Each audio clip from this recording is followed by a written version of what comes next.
وقرن فی بیوتکن، تم کہاں ٹھہری رہو؟ فی بیوتکن، اپنے گھروں کے اندر، گھروں میں ٹھہرو، گھروں کے اندر، گھر سے مت نکلو، کمفرٹیبل رہو۔ کہاں پر؟ گھر میں۔ تمہارا دل بھی کہاں لگنا چاہیے؟ گھر کے اندر۔ تمہارا اصل مقام گھر ہے۔ ہاں، یہاں یہ بات انڈرسٹوڈ ہے، اکیلی عورت وہ گھر سے باہر نہ نکلے۔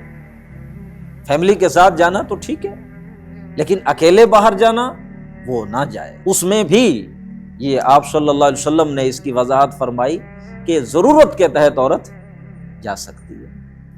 گھر میں کوئی مرد نہیں ہے، کوئی سامان لینا ہے، کوئی ضروری چیز لینی ہے تو وہ ٹھیک ہے، ود نیسیسٹی، ہاں اٹس اوکے۔ کوئی ضرورت پڑ گئی ہے تو عورت بغیر ضرورت کے، بلا ضرورت عورت گھر سے نہ نکلے۔ ہمیں تھوڑی سی سیر کرنے کے لیے، ہوا خوری کے لیے، تھوڑا ہمیں مال کا چکر لگائیں، تب یہ صحیح نہیں، میں فیل نہیں کر رہی، تھوڑا کپڑے شپڑے دے، ونڈو شاپنگ کریں، کو اچھا لگے مزاج۔ عورتوں کی یہ بڑی نفسیات ہوتی کہ ہمیں بازار سے چکر تب یہ صحیح ہو جاتی، گھر میں بیٹھے طبیعت خراب ہو رہی ہے، بازار کے ایک چکر لگائیں طبیعت فریش ہو گئی جناب۔ تو اللہ منع فرما رہے ہیں بغیر ضرورت کے گھر سے مت نکلو۔